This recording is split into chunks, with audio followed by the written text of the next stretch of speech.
আল্লাহ রাসূল বলেন, ওরে আমার ফাতেমা শুনে নাও মা, কিয়ামতের ময়দানে তুমি আমাকে ওই জায়গায় দেখতে পাবা যে জায়গায় মানুষের নেকি আর গুনাহকে ওজন করা হবে, যেটাকে মিজানের পাল্লা বলা হয়।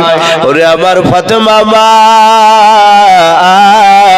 ওই জায়গায় তোমার আব্বাকে যদি দেখতে না পাও, তুমি দেখবা পুলসিরাতের ব্রিজের কাছে, রাস্তার ধারে তুমি দেখবা পুলসিরাতের কাছে আমি তোমার আব্বা দাঁড়িয়ে থাকবো।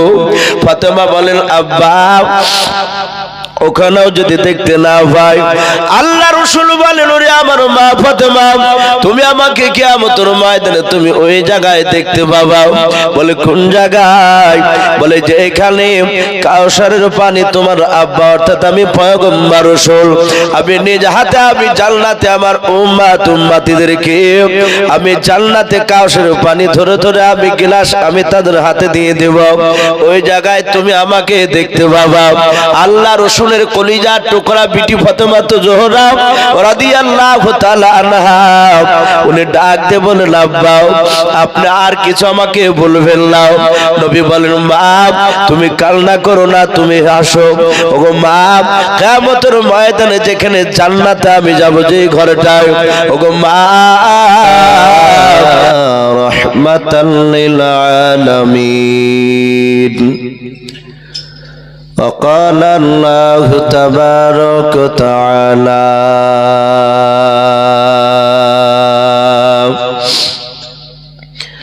وعن أبي هريرة قال النبي صلى الله تعالى عليه وسلم إن الله لا ينظر إلى صوركم وأموالكم ولكن ينظر إلى قلوبكم وأعمالكم متفق عليه أو كما قال عليه الصلاة والتسليم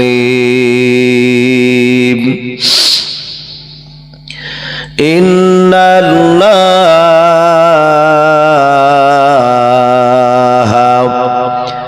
وملائكته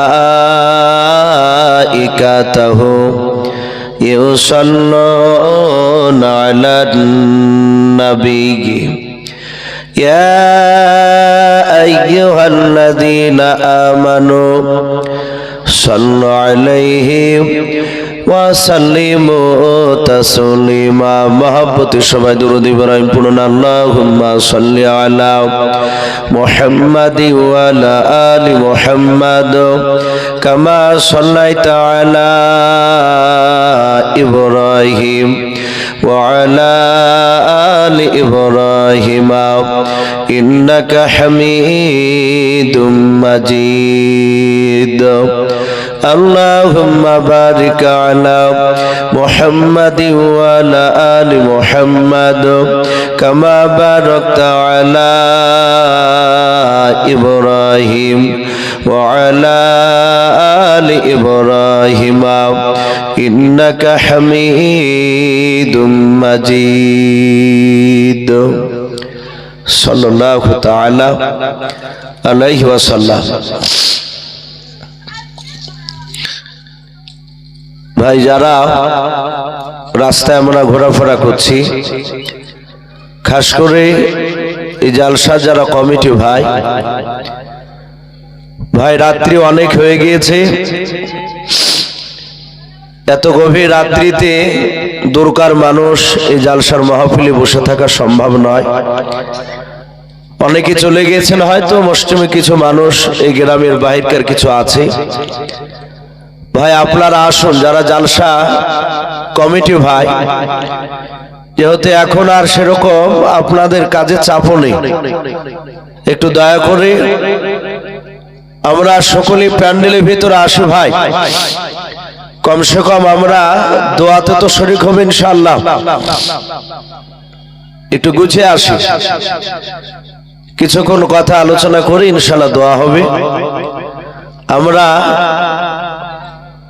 সকলেই জানি বাপজি সারা পৃথিবীর শ্রেষ্ঠ রাসূল সাল্লাল্লাহু তাআলা আলাইহি ওয়াসাল্লাম তিনি দুনিয়াতে আর বেঁচে নেই। এসেছিলেন 63 বছর বয়সে, দুনিয়ার বুক থেকে বিদায় নিয়ে চলে গিয়েছে। নবী আমার যখন মৃত্যুর শয্যায় ছটফট করছিলেন, নবীর সবচেয়ে কাছের দিওয়ানা, নবীর সবচেয়ে কলিজার টুকরা বিটি মা ফাতেমা জোহরা রাদিয়াল্লাহু তাআলা আনহা উনি রাসূলুল্লাহর কাছে বসেছিলেন। নবীজির কপালগুলো ফাতেমা হা দিয়ে দিয়ে একটু আস্তে আস্তে করে বাপজি, যাকে টিপা বলি আমরা, টিপছিলেন। কপালে চুলগুলো টানছিলেন। নবী বললেন, ওগো ফাতেমা, তুমি কাঁদছো কেন? ফাতেমা বললেন, আব্বাজান, আপনার খুব কষ্ট হচ্ছে, আপনি চলে যাবেন। আমি যে আপনার কলিজার টুকরা বেটি, আপনাকে না দেখলে থাকতে পারি না। বিশ্বনবী ফাতেমা জোহরা রাদিয়াল্লাহু তাআলা আনহাকে মা ছাড়া ডাকতেন না, বলুন সুবহানাল্লাহ। সবসময় মা, জননী বলে ডাকতেন। আমরা দেখেন অনেক সময় বিটিদেরকে অনেকে জননী বলে ডাকে, সোনা মা আমার, যারা বিটিকে ভালোবাসে। আবার অনেক জানোয়ারও আছে বাপজি, দেখতে মানুষের মতো, ভেতরটা পশুর চেয়েও খারাপ।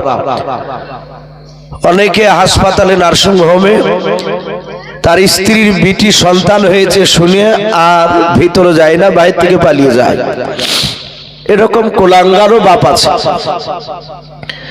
নবী বলেছেন যে বাড়িতে বিটি জন্ম নেয় সে বাড়িতে রহমত বর্ষিত হয়, বলুন সুবহানাল্লাহ।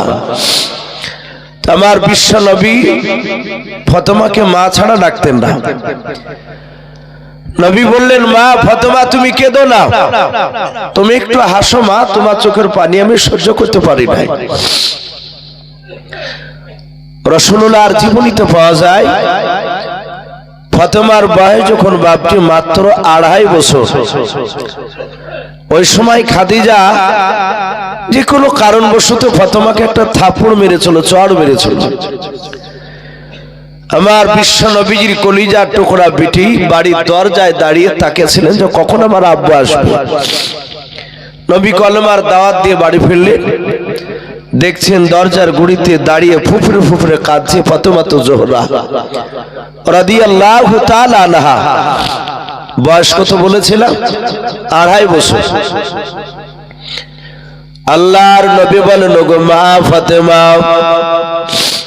ওগো মা, তুমি কাঁদছো কেন? তোমাকে কে কি বলেছে বলো?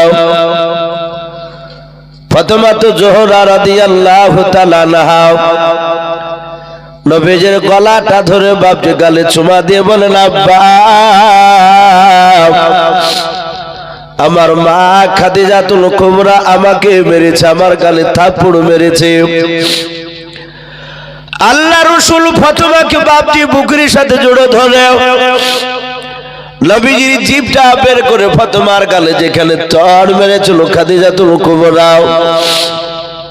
গালে 5টা আঙ্গুলের দাগ বসেছিল। আল্লাহর নবীজি জিভ দিয়ে বাপজি গালের জায়গা, লাল হওয়া জায়গাটা বাপজি নেড়ে দিলেন। নবীর বরকতময় জিভের আঘাতে বাপজি না জেগে জিভের বাপজি লালায় খাদিজাতুল কুবরার চড়ের বাপজি ব্যথা ফাতেমার গাল থেকে তাড়াতাড়ি বাপজি আপনার ভালো হয়ে গেল। আল্লাহর নবী কাঁদেন আর বলেন, ওগো খাদিজা, তুমি আমার মাকে কেন মেরেছো তুমি বলো। হযরতে খাদিজা হাত দুখানা জোড় করে বলেন, নবীজি, বেয়াদবি হলে মাফ করবেন। নবী, আপনার বেটে একটা জিনিস আমার কাছে চেয়েছিল, আমি বললাম না, ও কোনো মতে শোনে নাই, বারবার জিদ ধরে কান্না করেছিল। আমি রাগে সামলাতে না পেরে, আমি হাজার হলো তো আমি মানুষ, রাগ সামলাতে না পেরে আপনার মা ফাতেমার গালে আমি একটা চড় মেরে দিয়েছি। নবী, আমি আর জীবনে কোনোদিন মারা তো দূরের কথা, খাদিজার চেহারার দিকে আমি চোখটা রাঙা করে তাকাবো না। আল্লাহর নবী বলেন, ওগো খাদিজা, 6 মাস বয়সে আমি যখন মার পেটে ছিলাম, ওই সময় আমার আব্বা জান ইন্তেকাল করেছে খাদিজা। 6 বছর বয়সে আমার জনম দক্ষিণে মা আমিনা বেঁচে নাই, আমিনা চলে গিয়েছে। ওরে খাদিজা,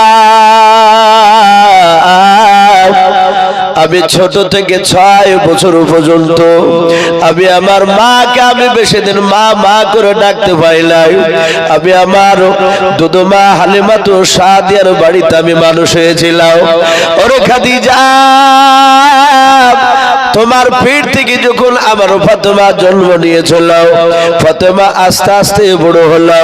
ওরে খাদিজা, আমি তোমার এর আগে সামনেও বলেছিলাম আমার ফাতেমা মা আমার মা আমিনার মতো কতটা দেখতে, বলুন সুবহানাল্লাহ।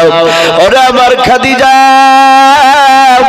এই জন্য আমি আমার ফাতেমাকে আমি মা বলে ডাকি। ফাতেমা বলে ডাকতে আমার কেমন যেন মনে হয়, মা বলে ডাকলে আমার মনে হয় আমিনাকে ডাকতেছি, মাকে ডাকতেছি। আর আমার ফাতেমা আব্বা বলে ডাকলে আমার মনে হয় আমার জনম দক্ষিণে মা ডাকতেছি। সেই নবীজির কলিজা টুকরা বিটি মা ফাতেমাতু জোহরা রাদিয়াল্লাহু তাআলা আনহাকে নবীজি জোহরা বলে বাপজি ডাকতেন। ফাতেমা বাপজি নাম নবীজি জোহরা দিয়েছিলেন। আল্লাহ রাসূল সাল্লাল্লাহু তাআলা আলাইহি ওয়াসাল্লাম তিনি ডাক দিয়ে বললেন, গো আমার খাদিজা লাই ফাতেমা, মা তুমি কেন কান্না করেছো বলো? তোমার চোখের পানি আমি সহ্য করতে পারি না। আল্লাহর নবীজির ডাক দিয়ে বলল, গো মা তুমি কান্না বন্ধ করে দাও।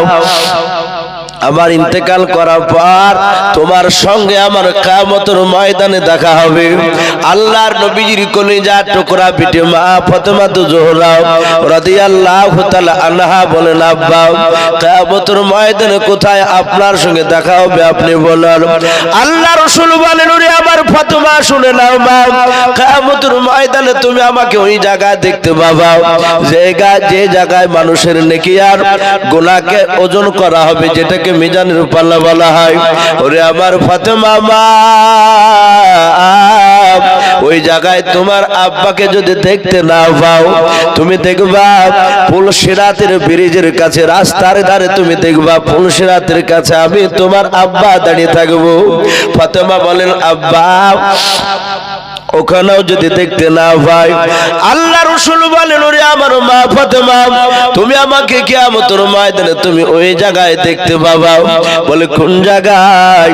বলে যে এখানে কাউসারের পানি তোমার আব্বা অর্থাৎ আমি পয়গম্বর রাসূল আমি নিজ হাতে আমি জান্নাতে আমার উম্মতিদেরকে আমি জান্নাতে কাউসারের পানি ধরে ধরে আমি গ্লাস আমি তাদের হাতে দিয়ে দেব।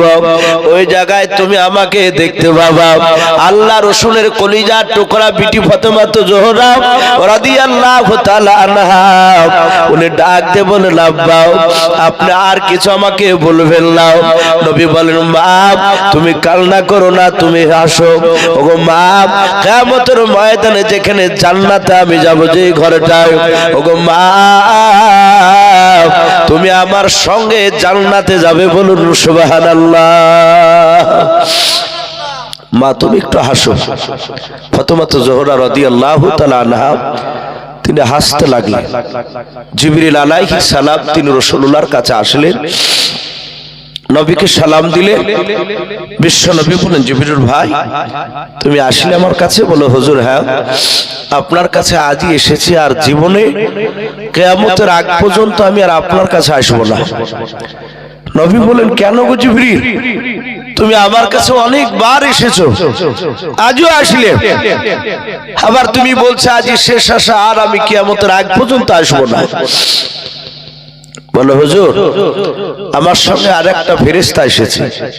বলো উনি কই? বলে উনি দরজার বাইরে দাঁড়িয়ে আছে। ওনার নাম কি? বলে ওনার নাম আজরাইল আলাইহিস সালাম। উনি আমার সঙ্গে আপনার সঙ্গে দেখা করতে এসেছে। নবী বললেন, ওগো মা, মা ফাতেমা তুমি একটু আড়ালে যাও, আমার সাথে এক ফেরেশতা মেহমান আমার বাড়ির দরজা দণ্ডায়মান সে দাঁড়িয়ে আছে। তোমার সম্মানার্থে সে লজ্জা আসতে পারছে না, তুমি আড়েলে যাও, আমি ওদের সাথে কথা বলি। ফাতেমা তো জোহরা যখন হাসতে হাসতে যাচ্ছিলে, রাসূলের বাপজি 11টা স্ত্রীর মধ্যে সবচেয়ে ছোট স্ত্রী, তার নাম ছিল হযরতে মা আয়েশা সিদ্দিকা রাদিয়াল্লাহু তাআলা আনহা। উনি দেখলেন ফাতেমা কাঁদছিল আবার হাসছে, ব্যাপারটা কি? বলে, আয় বিটি, আয়, তুমি হাসছো কেন? বলে, আব্বা আমাকে এই খুশখবরি শুনিয়েছে, সব কথাগুলো শোনালে। ফাতেমা রে, আমিও তোমার চেয়ে কম দামি নারী নয়। ফাতেমা বললেন, আব্বা তো বললো আমার সঙ্গে, আব্বার সঙ্গে আমি জান্নাতে যাব। বলে, আমিও তো যাব। হে ফাতেমা, তোমার চেয়ে আমার মর্যাদা বেশি। তাই কবি বলেন, ওদের দুজনার মা বিটির মধ্যে ফাতেমার আপন মা কিন্তু আয়েশা নয়, তার সৎ মা, আপন মা ছিল হযরতে খাদিজাতুল কুবরা রাদিয়াল্লাহু তাআলা আনহা। মা ফাতেমা বললেন, মা তাহলে বলুন আপনার আমার চেয়ে মর্যাদা কোন দিক দিয়ে বেশি? তাই দুজনায় মা বিটিতে বলছেন। ফাতেমা প্রথমে বলে, জগতে করে নবীর ঘরে অগা আম্মা বিটিতে, অগা আম্মা বিটিতে, কাহার আগে কে যাবে সেই খোদার জান্নাতে। মা আয়েশা কই ফাতেমা ওগো জোহরা, আমি জেনার সঙ্গে নিছে আল্লাহর পিয়ারা। পিতা আমার আবু বকর প্রথমে ইমানদার, ওগো প্রথমে ইমানদার, সব বিবিদের চেয়েও বেশি আমার অধিকার। আমার কাছে হাদিসিয়াত, আমার কাছে হাদিসিয়াত নাই কাহর কাছে, ওগলাই কাহর কাছে, কাহার আগে কে যাবে সেই খোদার জান্নাতে।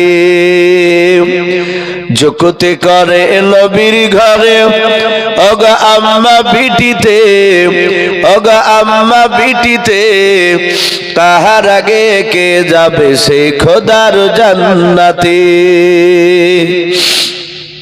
আয়েশার মর্যাদা লোকল বলা হয়ে গেল যে আমি যার স্ত্রী তিনি হচ্ছেন আল্লাহর পিয়ারা রাসূল, এবং আমার আব্বা সর্বপ্রথম বেটা ছেলের মধ্যে তিনি ইমানদার। আমি যতটা হাদিস জানি ততটা অন্য কেউ জানে না। আমার বিশ্ব রাসূলের কলিজার টুকরা বিটি ফাতেমা তো জোহরা তিনি শুনলেন, শোনার পরে ফাতেমা আয়েশাকে বলে, মা ফাতেমা বলে, ও মা ঠিক বলেছো, এত কথার মাঝেও তুমি আসল বলেছো। সব ভুল হয়েছে তা বলেনি, সবই ঠিক বলেছে, কিন্তু আসল কথা তুমি একটা ভুল বলেছো। মা ফাতেমা বলে, ও মা ঠিক বলেছো, এত কথার মাঝেও তুমি আসল বলেছো।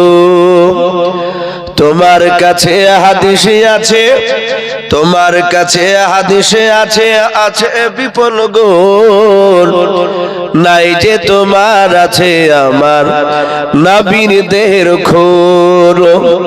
কেমন স্বামীর খুনকে তুমি রাখবে পিছেতে, ওগো রাখবে পিছেতে, তোমার আগে জান্নাত যাব। আব্বাজান নবী বলেন যে জগতে করে নবীর ঘরে ওগো আম্মা বিটিতে, ওগো আম্মা বিটিতে, কাহার আগে কে যাবে সেই খোদার জান্নাতে। ভাই আমরা সবাই রাত্রি অনেক হয়েছে, বাপজি আর একবার দুরূদ ইব্রাহিম পড়ে যান। আল্লাহুম্মা সাল্লি আলা মুহাম্মাদি ওয়া আলা আলি মুহাম্মাদ কামা সাল্লাইতা আলা ইব্রাহিম وعلى آل إبراهيم إنك حميد مجيد اللهم بارك على محمد وعلى آل محمد كما باركت على إبراهيم وعلى آل إبراهيم إنك حميد مجيد صلى الله تعالى عليه وسلم শ্রদ্ধেয় জনাব বাবজি আজকের এই সভার যোগ্যতম নির্বাচিত বাবজি অনেক জায়গায় শেষের বেলায় দেখতে পাই শুধু এখানে বলে নয় গতকাল আমাদের ডমকল এলাকায় বাগডাঙ্গাতে ছিলাম আমিও ছিলাম মুফতি নাজমুল হক সাহেব যে বক্তব্য দিলেন আপনাদের এখানে উনিও ছিলেন ওখানেও বাবজি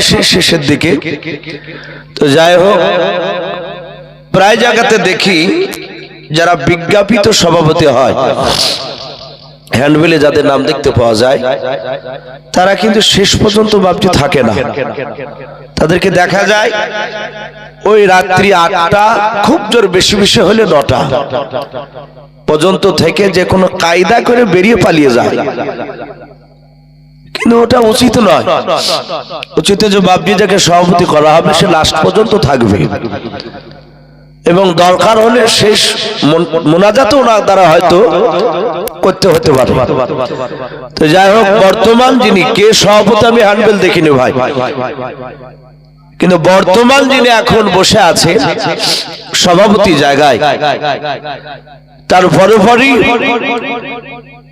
সম্মানিত উলামে কেরাম আমার সমবয়স্ক ভাইয়েরা বাপজিরা পর্দার আড়ালের মা বোনেরা সকলকে জানাই আমার বুক ভরা ভালোবাসা সালাম আসসালামু আলাইকুম ওয়া রাহমাতুল্লাহি ওয়া বারাকাতুহু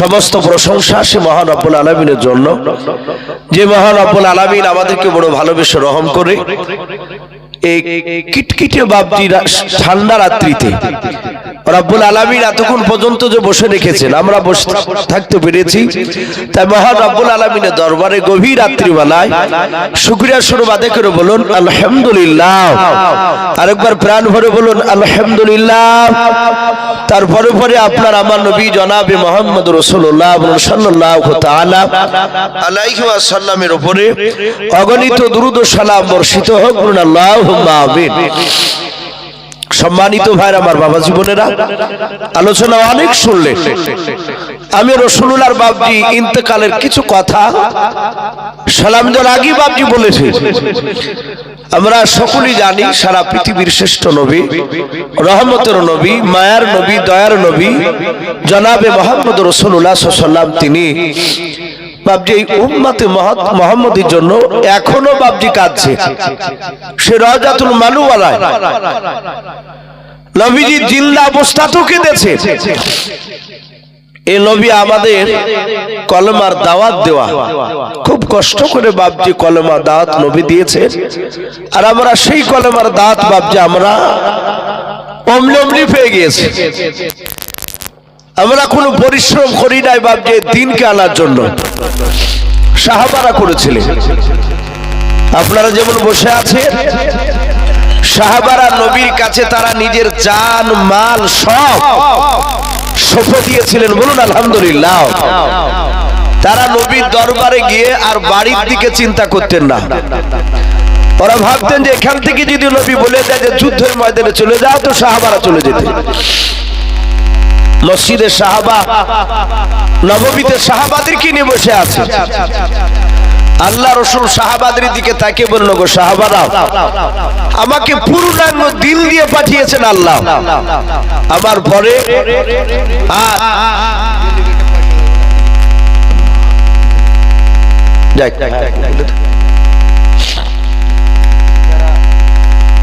হ্যালো যারা এখনো পর্যন্ত খাওয়া দাওয়া করেননি আপনারা ফ্রি খেয়ে নেন আমাদের কমিটির পক্ষ থেকে ঘোষণা আপনারা ফ্রি খাওয়া দাওয়ার সেরে নিন যাক ভাই যদি কেউ বাকি থাকে লজ্জা করবেন না হয়তো অনেকে ভাববেন যে টাকা দিলাম দিনই তখন যাইলে এখন ফ্রিতে গেলে হয়তো ভাববে যে দেখ ফ্রি পেয়েছে চলে এসেছে এটা ভাববেন না ভাই খাওয়া দাওয়া করে আসবেন ক্ষুধা লাগলে অসুবিধা নেই যেহেতু কমিটির তরফ থেকে বাবজি হুকুম দেওয়া হয়েছে তা আল্লাহ রাসূল বললেন, ওগো সাহাবারা, আমাকে পূর্ণাঙ্গ দিল দিয়ে পাঠিয়েছে, আমার পরে আর নবী রাসূল আসবে না। আসবে কথা বলো? দুনিয়াতে কিয়ামতের আগ পর্যন্ত আর নবী আসবে? কিন্তু মহান রব্বুল আলামিনের রাসূল বলেছেন, আমার পরে পৃথিবীতে 30টা কাযযাব মিথ্যাবাদী তারা নবুয়ত দাবি করবে, তারা সবাই জাহান্নামী, তারা বেঈমান। কিন্তু নবী আরো বলেন, একটা নবী রাসূল একজন, তিনি আসবেন কিয়ামতের আগে, তিনি নবী রাসূল হয়ে নন, তিনি আসবেন আমার উম্মত হয়ে। বলুন আলহামদুলিল্লাহ।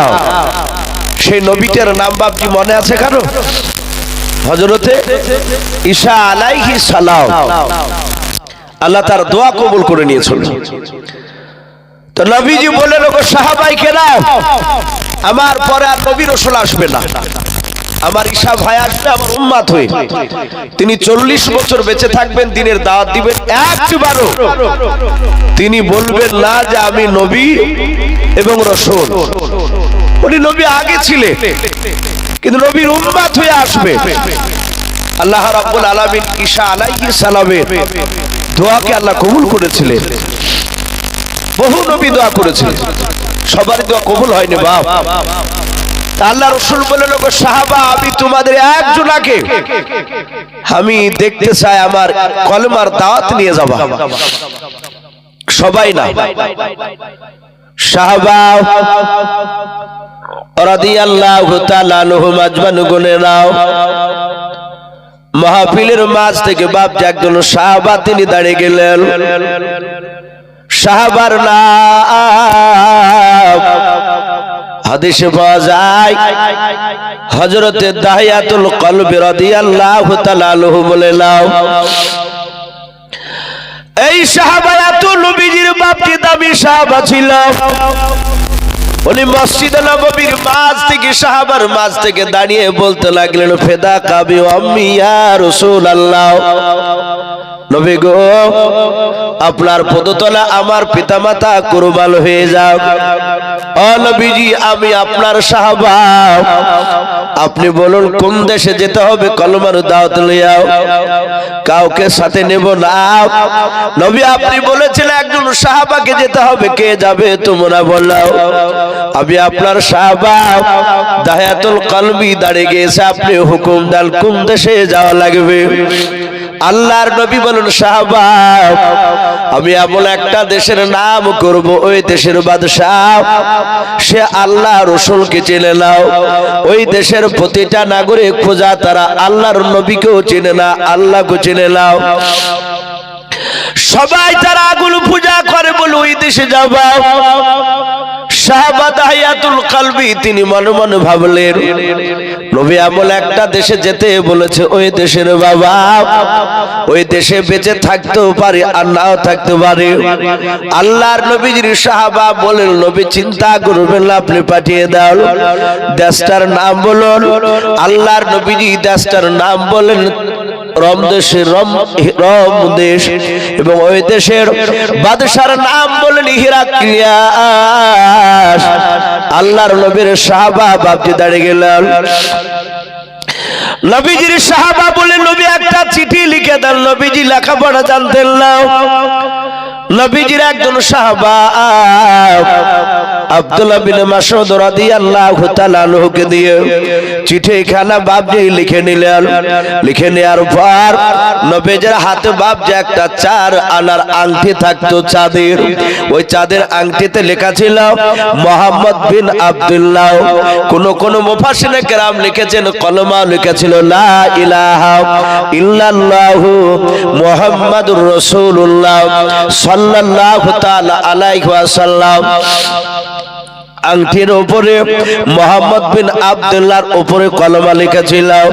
আল্লাহ রাসূল বাপজি ওই আংটি খানা দিয়ে রে বাবা কালিতে ডুবে দিয়ে বাপজি মোহর হিসাবে বাপজি স্টাম্প মেরে দিতেন। আল্লাহর নবী যে চিঠি খানা সাহাবার মারফত বাপজি লিখে নেওয়ার পর বলেন, সাহাবা যা তুমি রোম দেশের বাদশা হিরাক্লিয়াসের কাছে চিঠি খানা নিয়ে যাও। ওরে সাহাবা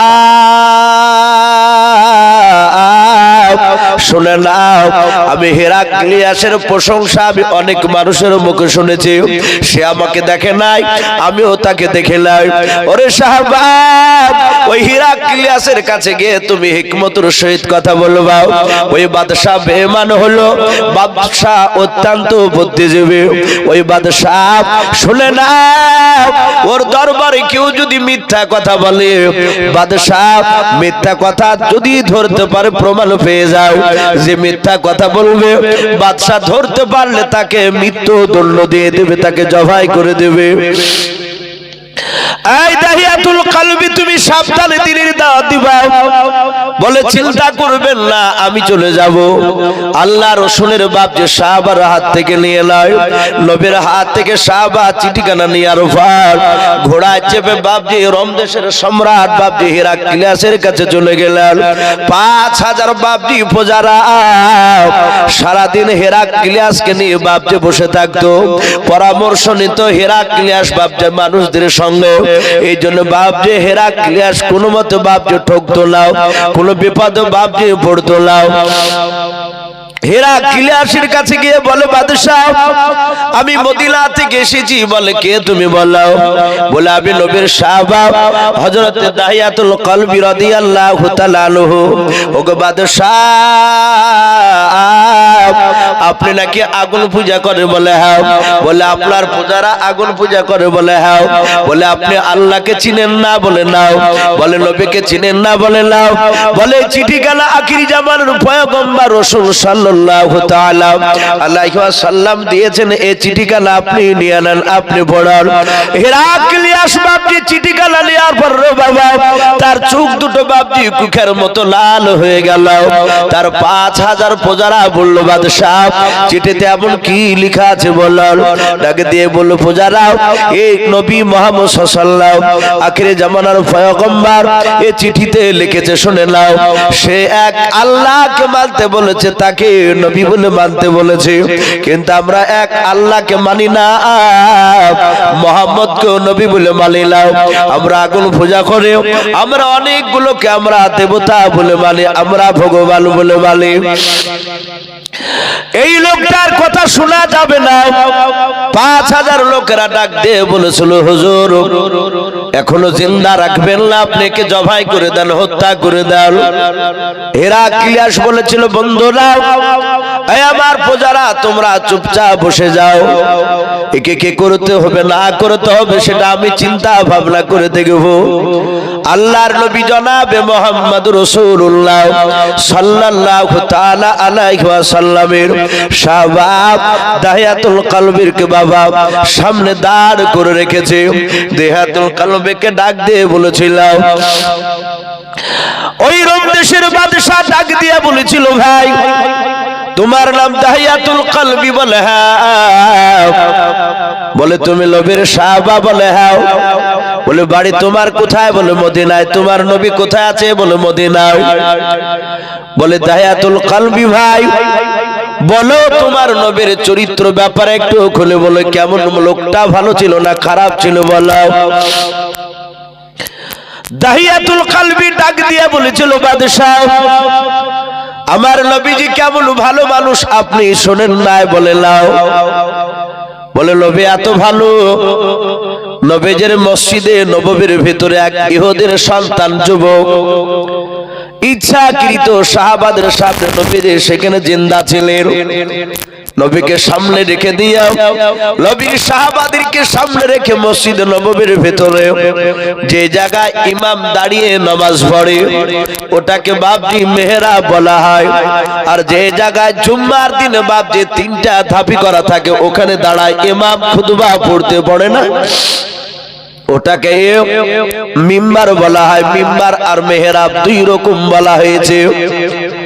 ওই মিম্বারের বাপজি দাঁড়িয়ে আল্লাহ রাসূল বাপজি আপনার ওখানে বসেছিলেন না, নবী আমার মেহরাবে বাপজি বসেছিলেন।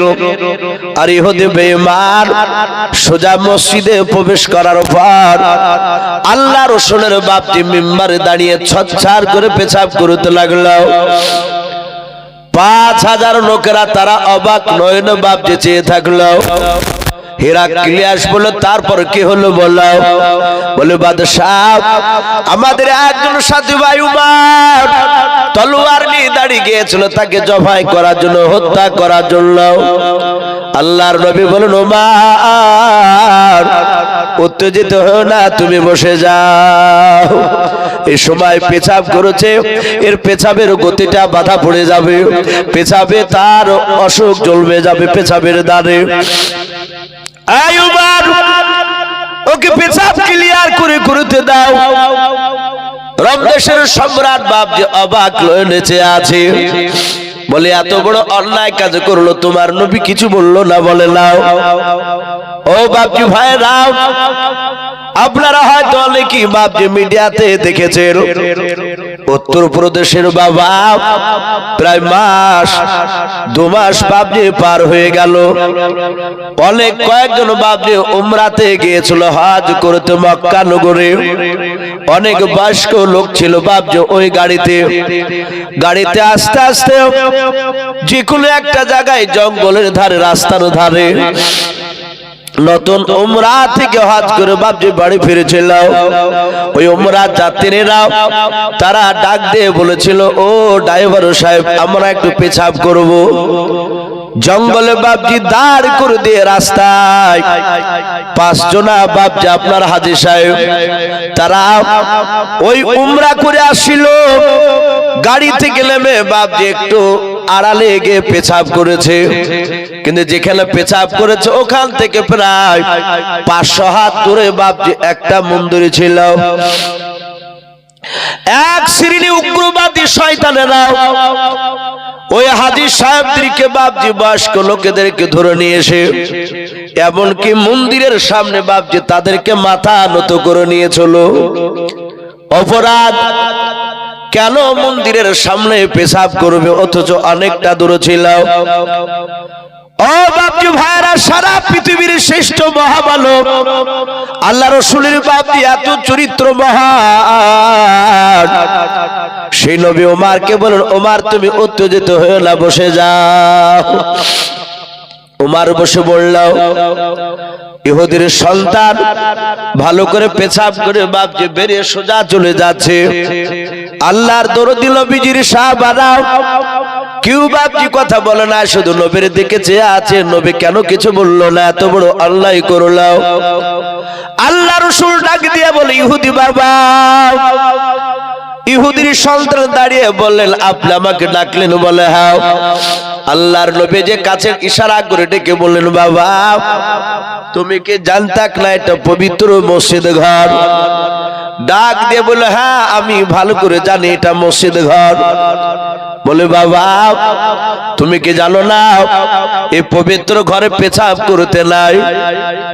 ইহুদির সন্তান বলে, এটা আমার মনের বড় তামান্না ছিল, মনের বাসনা ছিল, তাই আমি আজ পুরা করে নিলাম। আল্লাহর নবী হাতখানা ইহুদির ধরে বলেছিল, বাবা তোমাদের গির্জায় কোন ধর্মস্থান জায়গায় মন্দিরে কিংবা গির্জায় কোন মসজিদ এই বাবা পেশাব পায়খানা করতে নাই। যে কোনো জাতির মানুষ যেটাকে পবিত্র স্থান বলে মানবে। ও বাবা শুনে নাও, তোমার গির্জায় যদি কোনো মানুষ পেশাব করে দেয় তুমি কি রাগ করবা না? বলে অবশ্যই রাগ করবো, তাকে ধরে হত্যা করে দেব। নবী বললেন, বাবা যেমন তোমার ধর্মের গির্জায় যদি কেউ পেশাব করে তোমার গায়ে জ্বালা লাগবে, রাগ হবে, এরকম তো সাহাবার আমার বন্ধুদের রাগ হতে পারে। বাবা রে, কোন ধর্মস্থানে যেন পেশাব পায়খানা করবা না, এটা করতে হয় না। তুমি আমার ধর্মকে তুমি না মানতে পারো, কিন্তু তাই বলে তুমি আমার ধর্মকে তুমি অপমান করতে পারবা না। কেউ যদি বাপজি মন্দিরকে যদি না মানে, মন্দিরের বিরুদ্ধে বাপজি কথা বলতে পাবেন না। হযরত বাপজি নবীজি যখন এই কথা বললেন, ইহুদের সোজা বাপজি বাড়ি চলে গেল। বাড়ি যাওয়ার ভান করে আল্লাহর নবীজির মসজিদ নববীর একটা পাঁচিলের আড়ালে দাঁড়িয়ে গেল। তখনকার পাঁচিল ছিল খাজুর গাছের পাতার ডাল দিয়ে ঘেরাও। দেখে নবী আমার আড়ালে এমন কি কথা বলে সাহাবাদেরকে নিয়ে। আল্লাহর নবী বলেন, উমর তাড়াতাড়ি এক বালতি পানি নিয়ে এসো। সাহাবার মারফতে পানি নিয়ে আসলেন। নবীজি সাহাবাদেরকে নিয়ে ওই মসজিদ খানা ধৌত করে দিলেন। আল্লাহর নবী বলেন, সাহাবা বলো বলো সাহাবা, এই মসজিদটা পাক না নাপাক? বলে নাপাক থেকে পাক হয়ে গিয়েছে। আল্লাহ রাসূল বলেন, ওরে সাহাবা শুনে নাও, তোমরা এমন অন্যায় করেছিলে, যদি ইহুদিকে যদি তলোয়ার মেরে দিতাম, ও ক্ষত বিক্ষত হয়ে সে বাড়িতে দৌড়ে চলে যেত, তার গ্রামের মানুষরা তার বংশের লোকেরা ছুটে আসতো। ওরে সাহাবা, তোমাদের সঙ্গে ঝামেলা শুরু হয়ে যেত, এতে অনেক খুনাখুনি হতো রে সাহাবা। যে ঝামেলাটা মাত্র এক বালতি পানিতে মিটে যায়। কেন তোমরা তলোয়ার নিয়ে মারতে যাচ্ছিলে রে সাহাবা? এরকম ভুল যেন আর আগামীতে কখনো যেন তোমাদের দ্বারা না হয়। ইহুদির সন্তান দাঁড়িয়ে দাঁড়িয়ে বাপ নবীর কথাগুলো শুনছিল। ইহুদির সন্তান বাপ যার ঘরে বাড়ি গেল না, সোজা মসজিদে নববীর ভিতরে ঢোকার পর নবীর হাতে হাত দিয়ে কলমা পড়ে মুসলমান হয়ে গেল। বলুন সুবহানাল্লাহ। হেরাক্লিয়াসকে বলছে বাদশাহ, এ হচ্ছে আমাদের রাসূল, নবীর চরিত্র এরকম। তাফসীরে লিখেছে তিনটা ঘটনা শোনালেন। নবী সাল্লাল্লাহু আলাইহি সাল্লামের সাহাবা দাহিয়াতুল কলবিকে বলল, বলে তোমাদের বাদশাহ, তোমাদের যে নবী, সে জন্ম নিয়েছে কোন জায়গায়? মদিনার কোন গ্রামে? দাহিয়াতুল কলবি বললেন, ভাই বাদশাহ নামদার, আমাদের নবী মদিনাতে জন্ম নেয়নি। কোথায়? বলে আমাদের নবীর জন্ম হচ্ছে মক্কা নগরে। বলুন সুবহানাল্লাহ। হেরাক্লিয়াস বলল, মক্কাতে জন্ম আর মদিনাতে থাকে এখন? বলে হ্যাঁ। গ্রামের লোকেরা তাকে থাকতে দেয়নি, চিনতে পারেনি, ওকে অত্যাচার করেছিল, আল্লাহর হুকুমে চলে গিয়েছিল উনি মদিনায়। রমদেশের সম্রাট দেখলো এবার খেলা জমবে। বলে আমার প্রজারা, এই দড়ি দিয়ে বাঁধ ওকে। দাহিয়াতুল কলবের হাত পা দড়ি খানা দিয়ে বাপজি বেঁধে দিল। হাজার হাজার বাপজি তার প্রজার সামনে। রমদেশের সম্রাট বলল, যাও রমদেশের বাজারে মক্কার কোন মানুষ ব্যবসা করতে এসেছে কিনা। কত বড় চালাক বাদশা দেখুন। ও জানে যে মুহাম্মদ সাল্লাল্লাহু আলাইহি ওয়াসাল্লামের চরিত্র দাহিয়াতুল কলবি ভালো বলেছে। এটা জানার লেগে মক্কার কোন লোক আসলে তাকে আরো জিজ্ঞাসা করা হবে। আমি মাওলানা ইউসুফ গোল একটা জামা গায়ে দিয়ে বাপজি মাথায় একটা রুমালের পাগড়ি বেঁধে আপনাদের এখানে আসি, এখন এসে কথা বলছি। আপনারা হয়তো অনেকে ভাববেন যে ইউসুফ সাহেব মনে হয় সত্যি পরেজগার লোক, আল্লাহ আল্লাহ ভালো। ওর বাপ মাকে মনে হয় খুব ভালোবাসে, প্রতিবেশীর সঙ্গে মনে হয় ভালোই ব্যবহার দেখায়। এটা বাপজি এই 2 ঘন্টা বক্তব্য শুনে এটা পুরাপুরি বাপজি আপনি বিশ্বাস করতে পারবেন না। আমি আমার বাপ মা যদি বেঁচে আছে, তো অবশ্যই বেঁচে আছে আমার বাপ মা, আমি আমার বাপ মাকে ভালোবাসি কি বাসি না, পাড়ার প্রতিবেশীর সঙ্গে কেমন ব্যবহার দেখায়, এটা জানতে হলে বাপজি আমার গ্রামে গিয়ে কিংবা আমার বাড়ির পাশকার লোকের সাথে বাপজি আপনাদেরকে কথা বলা লাগবে। আপনি 8-10টা লোককে জিজ্ঞাসা করলে আপনি সঠিকটা ধরতে পারবেন যে আমি ভালো না খারাপ। রমদেশের সম্রাট বলে, যা দেখ রমদেশে মক্কার কোন লোক ব্যবসা করতে এসেছে কিনা। 10টা নওজোয়ান তার বাপজি সৈন্য ছুটে চলে গেল। যেমন আপনাদের ভগবানগুলো একটা বড় বাজার, ডাক দিয়ে এরকম রমদেশের বাজারে গিয়ে বলল, কেউ আছো মক্কা নগরের মানুষ? কিন্তু কেতাবে লিখেছে মক্কা নগর থেকে আবু সুফিয়ান, পরবর্তীকালে তিনি ঈমান এনেছিল, কিন্তু ওই সময় ঈমান আনেনি, সে তখন বেঈমান ছিল। যেমন আবু জেহেল একটা বড় কাফেরের নেতা, উতবা সাইবারা যেমন কাফেরের নেতা, অনুরূপ ভাবে আবু সুফিয়ানও বাপজি বড় একটা কাফেরের নেতা, সেও এক বংশে। আবু সুফিয়ান বলল, ভাই আমাদের বাড়ি হচ্ছে মক্কা নগরে, সৈন্যরা বলল তোমার নাম কি? বলে আমার নাম হচ্ছে আবু সুফিয়ান। কজনা এসেছে? বলে আমরা এসেছি মাত্র 10 জনা। বলে তাই? বলে হ্যাঁ। বলে এক্ষুনি চলো। রোম দেশের সম্রাট হেরাক্লিয়াসের কাছে বাপজি নিয়ে গেল। আবু সুফিয়ান বাদী বাপজি দেখতে পেয়েছে, এই তো বেটা। কাকে কথা বলে? ওই দাহিয়াতুল কলবি। ওকে দেখে ভাবছে যে বেটা এত দূরে এসেছে। রোম দেশের সম্রাট বলল তোমার নাম কি ভাই? আবু সুফিয়ান বলল আমার নাম আবু সুফিয়ান। এরা আমার ভক্ত, এরা আমার ব্যবসা করতে এসেছে, আমি ব্যবসা করতে এসেছি। এরা সবাই আমাকে মোড়ল বলে মানে। বাদশাহ আমি মক্কা নগরে একটা গোত্রের বড় নেতা। বললো তুমি এই দাহিয়াতুল কলবিকে চিনো? হাসছে আর বলছে আমি ওকে চিনি। ওর যে নবী পাগলা, সে পাগলা নবীকেও চিনি। বলুন আস্তাগফিরুল্লাহ। ওরা তো নবীকে ভালো বলে মানে না। যার সাথে যার দেখবেন বাপজি মহব্বত নাই। আপনাদের এই আলাইহিম বলেন তো নাকি? আমার এই বন্ধুকে আলাইকুম বলেন। এই নামটা আপনাদের এই গ্রামে এসে জানতে পেরেছি ভাই। তাছাড়া একই সঙ্গে বাপজি মাদ্রাসা থেকেছি, তখন রহমাতুল্লাহ বলি চিনি। আর হয়তো সামনে বসে রেখে বাপজি তার প্রশংসা করা হয়তো ঠিক নয়। সে সময় বাপজি সরুলিয়া মাদ্রাসা, উনিও নাম করা ছাত্র ছিলেন ব্রেনিয়ানের দিক দিয়ে। ছেলে মানুষের যোগ্যতাপূর্ণ ভালো আলেম। তো যাই হোক, ওনারও তো বাপজি আপনাদের গ্রামে দুশ্মন আছে নাই? সবারই থাকবে। অর্জেরা দুশ্মন তারা দেখবেন ওকে সবসময় মানুষের চোখে খারাপ করারই কথা বলবে। এই আবু সুফিয়ান বলল ও পাগলা, ইও পাগলা, ওর যে নেতা যার কথা নিয়ে এসেছে সেও পাগলা। বলে তাই? বলে হ্যাঁ। বলে যে পাগলা বলছো তুমি, আর ওর নবীর ভালো প্রশংসা করেছে, আর নবী নাকি খুব ভালো ছিল। আবু সুফিয়ানকে বলছে তোমার বাড়ি মক্কা নগরে? বলে হ্যাঁ।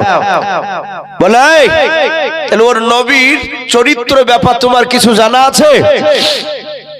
বলে খুবই ভালো জানা আছে। বলে একটু শোনাও তিনি। আবু সুফিয়ান চিন্তায় পড়ে গেছে কথা বলি। ও জানে যে রোম দেশের সম্রাট অত্যন্ত বুদ্ধিজীবী, চালাক, বেঈমান বাদশাহ। কিন্তু এর দরবারে কেউ মিথ্যা কথা বললে ধরা পড়ে যায়, আর যেই মিথ্যা কথা বলতে গিয়ে ধরা পড়লে তার মৃত্যু অনিবার্য, তাকে জবাই করে দেয়। আবু সুফিয়ান দেখছে যদি আমি কথা বলতে গিয়ে যদি মিথ্যা প্রমাণিত হই, তাহলে তো আমার মক্কা যাওয়া এ পর্যন্তই হইল, আমাকে শেষ করে দেবে।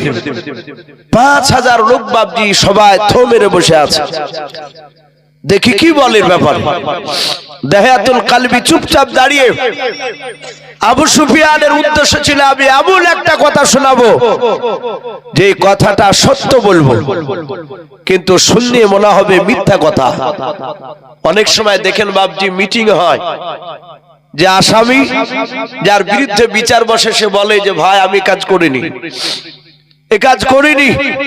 আর যে মিথ্যাবাদী সে এমন করে বাপজি তাকে ফাঁসানোর জন্য মিথ্যা কথা কৌশল করে বলে, সেই সময় লোকেরা ভাবে যে এর কথাটা সত্য। আর যে সত্যবাদী তার কথাটাকে মানুষ মিথ্যা মনে করে। 6 মাস 7 মাস পর বলে না রে, এই বিচারটা করা আমাদের ভুলই হয়েছিল। এরকম অনেক সময় ঘটে। আবু সুফিয়ান চিন্তা করলে এমন কথা একটা বলবো, মিথ্যা বলবো না, সত্য বলবো ওই নবীর ব্যাপারে। কিন্তু শুনে যেন বাদশা মনে করে এটা মিথ্যা কথা। প্রমাণ করতে পারলি, বাদশাকে মিথ্যা একটু বুঝাতে পারলি, ওই বেটাকে জবাই করে দিবি। ওই দাহিয়াতুল কলবি নবীর সাহাবা। বলে আবু সুফিয়ান বলল, বলে বাদশাহ ওদের নবী কেমন মিথ্যাবাদী নবী ছিল শুনুন। আমি আবু সুফিয়ান, আমি মক্কা নগরে একজন নামি দামি মানুষ, আমাকে ছাড়া মিটিং হয় না। ওর ব্যক্তিগত প্রশংসা করছো। ওরে বাদশাহ, ওর নবী মক্কা নগরে ছিল তখন মদিনাতে যাই নাই। শুনেন বাদশাহ, ওর নবীর তখন বয়স মাত্র বাপ যে আপনার প্রায় 49 বছর, কেউ বলেছেন 53 বছর। ওই সময় আল্লাহর হুকুমে জিবরিলের মারফতে ওই ওদের নবী পাগলা উম্মে হানি বলে একজন বাড়িতে ছিল, তার বাড়িতে আরাম করেছিল। আল্লাহর তরফ থেকে নাকি বুরাক নিয়ে এসে জিবরিলের মারফতে বুরাকে চেপে ওই নবী মুহাম্মদ বলুন সাল্লাল্লাহু তাআলা আলাইহি ওয়াসাল্লাম, ও তো দুরূদ পড়ছে না, বলে বাদশাহ ওযু করে বুরাকে চেপে চলে গেল মসজিদে হারামে। ওখান থেকে মসজিদে হারাম থেকে আবার বাইতুল মুকাদ্দাসে চলে গেল। ওগো সালামদার, মসজিদে হারাম থেকে বাইতুল মুকাদ্দাস যেতে এক রাতে সম্ভব নয়। ঘোড়ায় চেপে গেলে 7 রাত 7 দিন সময় লাগবে, বলুন সুবহানাল্লাহ। অতটা দূরত্ব রাস্তা মাত্র। বুরাকে চেপে রাত্রিবেলা নাকি বাইতুল মুকাদ্দাসে চলে গেল। গ্রামের লোকেরা কেউ জানতে পারলো না। ওই বাইতুল মুকাদ্দাসে নাকি বুরাকটা দরজার গুড়িতে বেঁধে রেখে আল্লাহর সিঁড়িতে বাপ যে সিঁড়িতে আপনার চেপে রফরাফ নামক সিঁড়িতে চেপে চলে গেল। সপ্তম আকাশমান পাড়ি দিয়ে সিদরাতুল মুনতাহা চলে যাওয়ার পর সেখানে বাপ যে একটা যানবাহন আসলো, তার নাম হচ্ছে রফরাফ।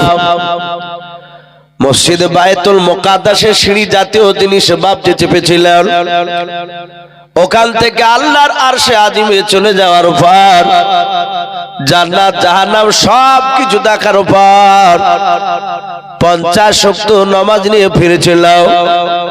মুসা নবী আলাইহিস সালামের সাথে দেখা হয়। মুসা নবী নাকি তাকে ঘুরে দিয়েছিল, যাও এতগুলো নামাজ পড়তে পারবে না, তোমার উম্মতেরাও। এইভাবে আবার আল্লাহর কাছে বলে 5 ওয়াক্ত নামাজ কমাই। এইভাবে আবার মুসা নবীর কাছে আসে, আবার ঘুরিয়ে দেয়। এভাবে কমাতে কমাতে 45 ওয়াক্ত নামাজকে মাইনাস করে দিয়ে 5 ওয়াক্ত নামাজ নিয়ে মক্কাতে এসেছে। ওগো হেরাক্লিয়াস, গোটা রাত্রিতে ও বাইতুল মুকাদ্দাস থেকে আবার মসজিদে হারাম থেকে যে বাড়িতে শুয়েছিল সেই বাড়িতে চলে গেল। মক্কার কোন মানুষ কেউ জানতে পারলো না। ওগো বাদশাহ, ওই দাহিয়াতুল কালবির মতো যারা পাগলা, তারা সবাই তাদের নবী পাগলাকে মানে, কিন্তু আমরা বুদ্ধিজীবী, আমরা তার কথাকে মানি না। বাদশাহ, এটা কি সম্ভব এক রাত্রিতে পৌঁছানো? বলে হতেই পারে না। অথচ আল্লাহ বলছেন আমি বোরাকের এত গতি দিয়েছিলাম, নবীর বোরাকটায় নবী যে বোরাকে চেপেছিলেন, বোরাকের সামনেকার পা এইভাবে তুলে পা যেখানে ফেলবে, বিশ্ব নবী বলেন মানুষের চোখের নজর যত দূর যাবে তত দূরে বাপজি ওই বোরাকের পায়ের ধাপ গিয়ে পড়বে, বলুন সুবহানাল্লাহ। এত গতি, বলাই এত মিথ্যা। আবু সুফিয়ান বলল আমি মিথ্যা কথা বলি নাই, আমি সত্য কথা বলি। আমরা মানিনি, ওদের নবী বাণী বলে কথা বলেছে। আপনি জিজ্ঞাসা করুন, আমি যে কথাটা শোনালাম মেরাজের ঘটনা, চল পরিমাণ কোন মিথ্যা কথা বলেছে কি? হেরাক্লিয়াস বলে দাহিয়াতুল কালবি, আবু সুফিয়ান যে ঘটনা শোনাল সব সত্য? তোমার নবী এটা বলেছিল? বলে হ্যাঁ। বাদশালামদার আবু সুফিয়ান যে ঘটনা শোনালো, সব ঘটনাটা আমার নবীজি হুবহু বলেছিল, চুল পরিমাণ মিথ্যা কথা বলে নাই। রমদেশের সম্রাট হেরাক্লিয়াস বলে তাহলে তোমরা মিথ্যাবাদী, এত বড় মিথ্যাবাদী নবীর কথা নিয়ে আমাদের দরবারে এসেছো। ও জল্লাদেরা, তাড়াতাড়ি দোজলা এসে দাহিয়াতুল কালবিকে হত্যা করে দাও, জবাই করে দাও। যাহাতে বাপ যে মারতে যাবে, আবু সুফিয়ান হাত তালি মেরে মেরে বাপ যে আনন্দ করতে লাগলো। আমার মনের বাসনা পূর্ণ হয়ে গেল। নবীজির কলমা তাহিয়াতুল কালবির মারফতে পাঠিয়েছিল, কিন্তু ও জিন্দা যেতে পারলো না। হেরাক্লিয়াস তার কথাকে মানল না। ভালো হয়েছে বলে আবু সুফিয়ান বাপ যে তার দলবল নিয়ে বাপ যে আপনার হাত তালি মারছিল। জাহাতে জল্লাদের বাপজি তাহিয়াতুল কালবিকে মারতে যাবে, আর পেছন দিকে বাপজি একটা বয়স্ক লোক, তার প্রায় বয়স হয়ে গিয়েছিল বাপজি 80+, কেউ বলেছিল 75। বৃদ্ধ মানুষটা পেছন দিক থেকে বলেছিল, বাদশাহ ওই আবু সুফিয়ান যে কথাটা বললো, এই কথাটা মেরাজের ঘটনা বারাহাক সত্য, বলুন সুবহানাল্লাহ। এই বাদশাহ আপনি ওকে মারবেন না। রমদেশের সম্রাট বাবজি এইভাবে চেয়ারটাকে নিয়ে বাবজি ঘুরে পড়লাম। ঘুরে পড়া পার বৃদ্ধ লোকটার কাছে ডাক দিয়ে বলে, বাবা তুমি কাছে এসো। বলো, বাবা তুমি কে নবীজিকে দেখেছো? বলে, দেখে নাই। বলে, তুমি নবীজির ব্যাপারে কিছু জানো? বলে, কিছুই জানতাম না। বলে, তুমি কি দাহিয়াতুল কালবি কে চিনো? বলে, না। বলে, তাহলে আবু সুফিয়ানের ঘটনা শোনালো, মেরাজের ঘটনা, নবীর এটা সত্যতা তুমি কেমন করে প্রমাণ দিলে বলো? আয় তুমি প্রমাণ দাও, কেমন করে তুমি বিশ্বাস করে নিয়েছো? হাজার হাজার বাপজি তার প্রজারা সবাই তারা ছো মেরে তাকিয়েছিল। সবাই মিলে বাবা কথাগুলো শুনতে শুরু করে দিল। ওই বৃদ্ধ লোকটা বলেছিল, বাদশাহ আপনার দরবারে আপনি আমাকে 15 বছর আগে নিয়ে এসেছেন, টাকা দিয়ে কিনে? বলে, হ্যাঁ। বলে, এই বাদশাহ আমার বাড়ি কিন্তু আপনার হেরাক্লিয়াস বাদশাহ, আপনার রোম দেশে আমার বাড়ি নাই। বলে, কোথায় বাড়ি আছে? বলে, আপনি ভালো করে জানেন আমার বাড়ি ছিল বাইতুল মুকাদ্দাস। ওই বাইতুল মুকাদ্দাস ফিলিস্তিন। ভাই চলে যাব না ভাই, এ দেখেন পুলে 1টা বেজে গেল, 1টাতে ইনশাআল্লাহ শেষ হয়ে যাবে। আমরা আখিরি মুনাজাত নিয়ে বাড়ি যাবো ইনশাআল্লাহ। আমরা যদি এদিকে ঘোরাঘুরি করি তাহলে এসে বসে যায় ইনশাআল্লাহ। দোয়া মূল্যবান জিনিস। বলে, বাদশাহ আমি আপনার দেশে 15 বছর আসার আগে আমার বাড়ি ছিল বাইতুল মুকাদ্দাসে, ওই ফিলিস্তিনের মাটিতে। ওগো বাদশাহ নামদার, আমি আপনার দরবারে আসার আগে বাইতুল মুকাদ্দাসের মসজিদের দেখাশোনার দায়িত্ব আমার ছিল। সবাই ইবাদত করে রাত্রিবেলা এশার নামাজ পড়ে বাড়ি চলে যেত। ওরে বাদশাহ, সবারই শেষে আমি দরজাগুলো বন্ধ করে দিয়ে বাড়ি চলে যেতাম। আবার সবাই মসজিদে আসার আগে দরজাগুলো আমি খুলে দিতাম ওই বাইতুল মুকাদ্দাসের। ওগো বাদশাহ নামদার, আবু সুফিয়ান বলেছে মেরাজের ঘটনা। আরবিতে মাস ছিল রজব মাস, তারিখ ছিল 27 রজনী, সব মিলে যাচ্ছে। বলে, এই বাদশাহ নামদার ওই 27 রজনী রজব মাসে শুনে নেন, সব দরজাগুলো মারতে মারতে মারতে মারতে মাঝখার দরজার লাগাতে পারলাম না। শত চেষ্টা করে দরজা লাগাতে না পেরে মসজিদের আশপাশের 10-12টা যুবককে ডেকে নিয়ে আসলাম। যুবকেরা সবাই মিলে দরজাটা ধাক্কা দিল। ওরে বাদশাহ, আমরা সবাই মিলে ধাক্কা দিয়ে দরজাটা চুল পরিমাণ হেলাতে পারলাম না। ও বাদশাহ নামদার, ওই দরজা না হয়ে যদি দুনিয়ার কোনো যদি ছোট পাথর হতো, পাহাড় হতো, বাদশাহ আমার মনে হয় পাহাড়টা ধাক্কাতেও নড়ে যেত, হিলে যেত, কিন্তু দরজাটা চুল পরিমাণে হিলাতে পারলাম না। 10-12টা যুবকেরা বলেছিল, ও মসজিদের মুতাল্লি সাহেব, ও মসজিদের বৃদ্ধ চাচা, এই দরজার লাগানো যাবে না। বলে, কেন রে বাবা? বলে, আমাদের মনে হয় ছাদ মসজিদের দরজায় চাপা লেগে গিয়েছে, নিচে নেমে গিয়েছে। ও ওগো চাচা চলো, রাত্রিবেলা আর পারা যাবে না, সবাই মিলে বাড়ি চলে যায়। সকালবেলায় পাহাড় কাটা পাথর কাটা যন্ত্র নিয়ে এসে ছাদটা যে দরজায় চেপে গিয়েছে, দরজার ওপরে ছাদটা কেটে দিয়ে দরজাটা সেটিং করে দিয়ে আমরা চলে যাব সকালবেলা। চিন্তা করবেন নাও ও বাদশাহ, সব যুবকরা চলে গেল, আমিও চলে গেলাম, কিন্তু ওই মাঝখানে দরজাটা আমরা লাগাতে পারলাম না, দরজা খানা খোলাই থেকে গেল। রাত্রিবেলায় দরজার গুড়িতে কোনো পাথর দেখতে পেয়েছিলাম না, পরিষ্কার জায়গা ছিল। ওগো বাদশাহ, আবু সুফিয়ান বলেছে বোরাকে চেপে এসে নাকি বাইতুল মুকাদ্দাসে দরজার গুড়িতে বোরাকটা বেঁধে রেখেছিল, কথা সত্য? এই বাদশাহ নামদার, সবারই আগে আমি সকালবেলা গিয়ে দেখলাম যেই দরজাগুলো বন্ধ করে দিয়েছিলাম সেগুলো খুললাম। রাত্রিবেলা যে দরজা বন্ধ করতে পেরেছিলাম না, ওই দরজার কাছে গিয়ে দেখে দরজাটা খোলা আছে। কিন্তু বাদশাহ, ওই দরজার গুড়িতে একটা পাথর পড়ে দেখলাম, ওই পাথরটা ছিল ছিদ্র করা পাথর। ওগো বাদশাহ, ওই দরজার গুড়িতে পাথরের দিকে চারিদিকে লক্ষ্য করে দেখলাম, মনে হলো রাত্রিবেলা দরজার গুড়িতে কোনো এক জানোয়ারও বাঁধা ছিল। বলুন সুবহানাল্লাহ। বলে বাবা তুমি জানলে কেমন করে জানোয়ার বাঁধা ছিল? বলে বাদশাহ, তখন বাইতুল মুকাদ্দাস পাকা ছিল না, মাটির ছিল, নিচটা মাটি ছিল, দরজার গুড়িটা ওই পাথরের কাছে তাকে দেখলাম মাটিতে একটা জানোয়ারের ছাপ লেগে আছে পায়ের।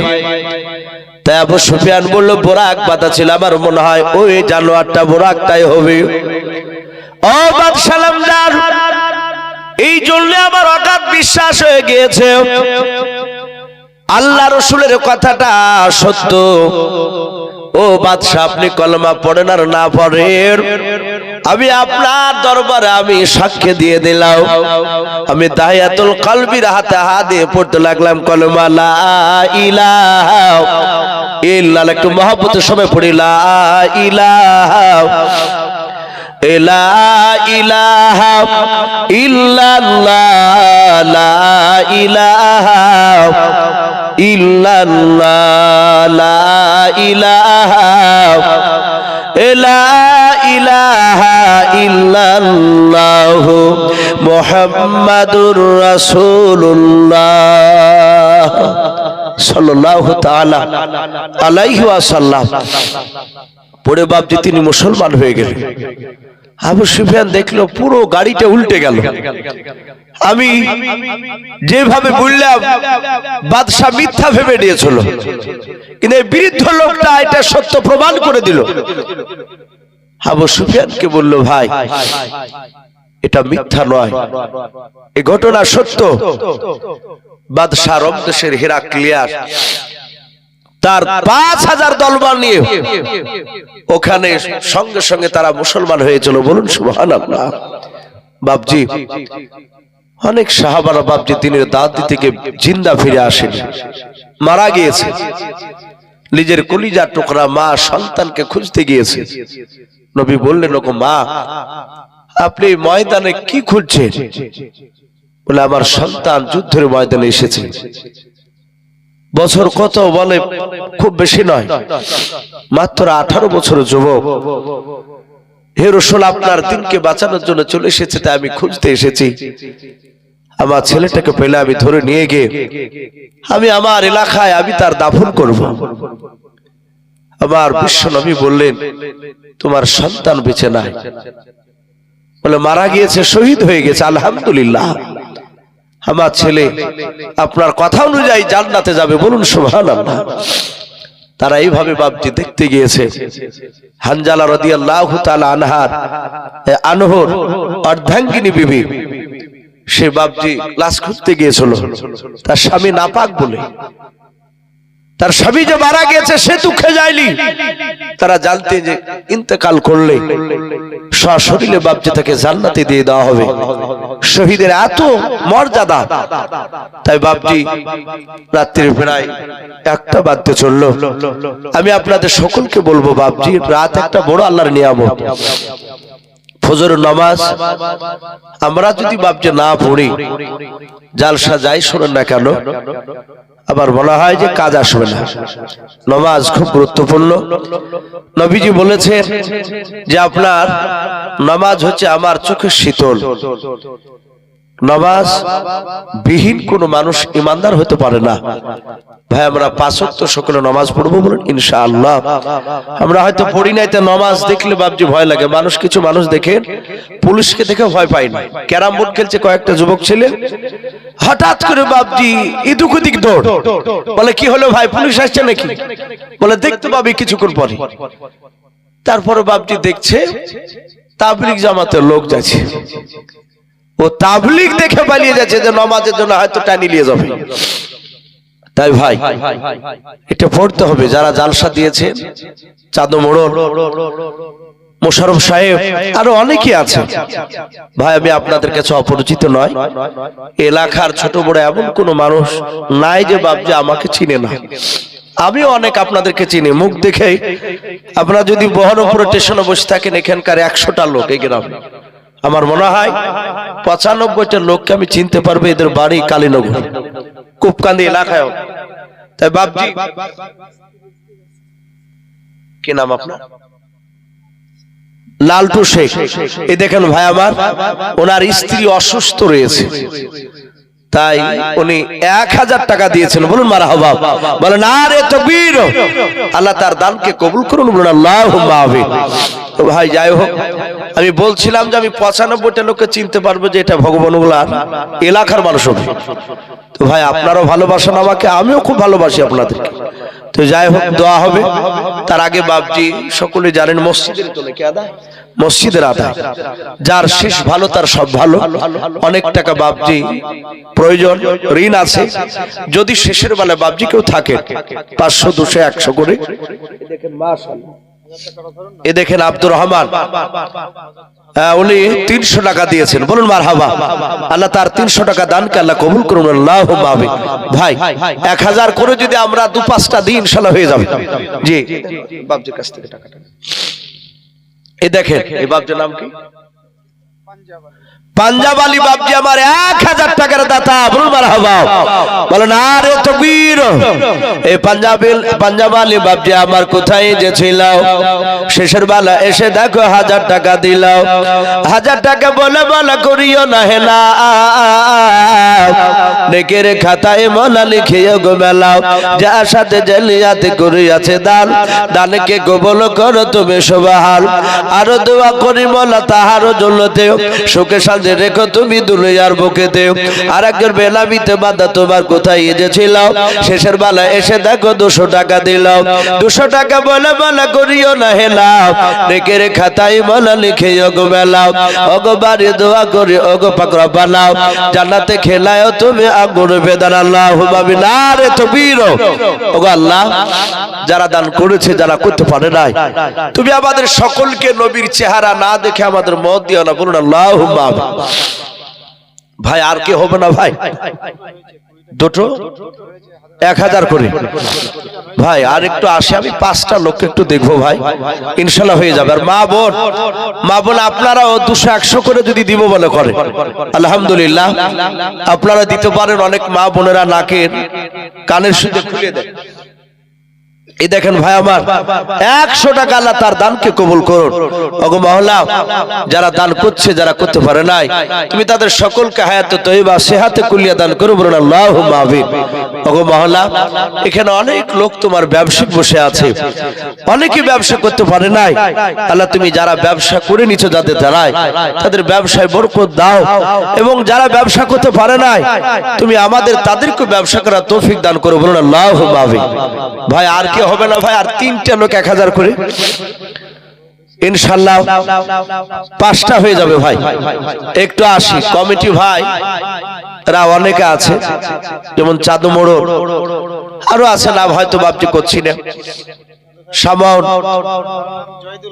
জয়দুল হক, এক ওয়াই বলি তো বাপজি পরিচিত, জয়দুল হক ওরফে চাঁদু।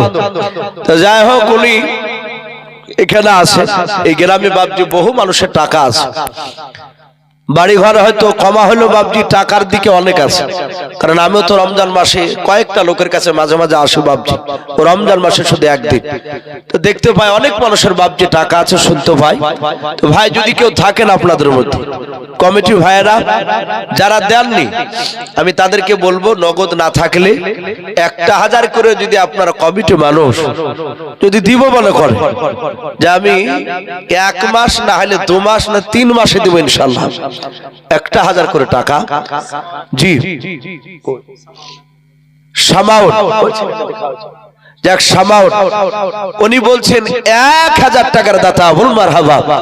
আল্লাহ তার 1000 টাকা দান আল্লাহ কবুল করুন, তার আত্মীয় স্বজন কবর আযাবকে মাফ করুন, বল আল্লাহুম্মা আমিন। ভাই একটু আসি ভাই, দোয়া করব। তার আগে বাপজি একটু আল্লাহর ঘরে, আল্লাহর ঘরকে বাপজি তৈরি করার জন্য একটু হাত বাড়ায়।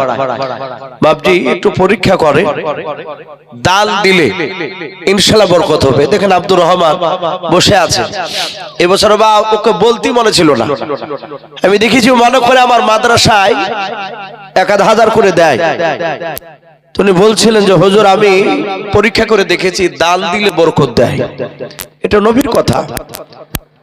যে হোক না কেন আপনি একবার দিয়ে দেখবেন ইনশাআল্লাহ, আপনি 50 টাকা দিয়ে দেখবেন আপনার বরকত আসে কিনা, আসবি, এটা নবীজির কথা।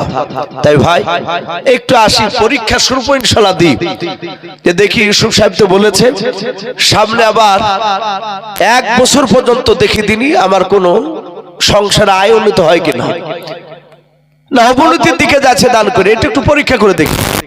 ভাই আসে কোন আল্লাহর বান্দা মা বোনেরা, জব্বার শেখ 500 টাকা, ওনার মেয়ে 500 টাকা, আল্লাহ তার দানকে কবুল করুন। বেনামিতে 100 টাকা, আল্লাহ তারও দানকে কবুল করুন, বলুন আল্লাহুম্মা আমিন।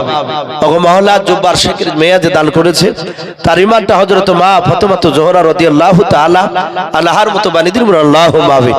ভাই একটু আসি ভাই, ঝটঝট করে আসি, রাত অনেক হয়ে যাচ্ছে ভাই, একটু আসি। চাঁদু ভাই তো বলছেন যে রাত্রি 12টার মধ্যে হয়তো শেষ করার ইচ্ছা ছিল। মাশাআল্লাহ, নজরুল শেখ 1000 টাকার দাতা, বল মারহাবা। আল্লাহ তার 1000 টাকা দান আল্লাহ কবুল করুন। ওগো মাওলা, তুমি তার রুজি রোজগারে বরকত দাও, আমিন আল্লাহুম্মা আমিন।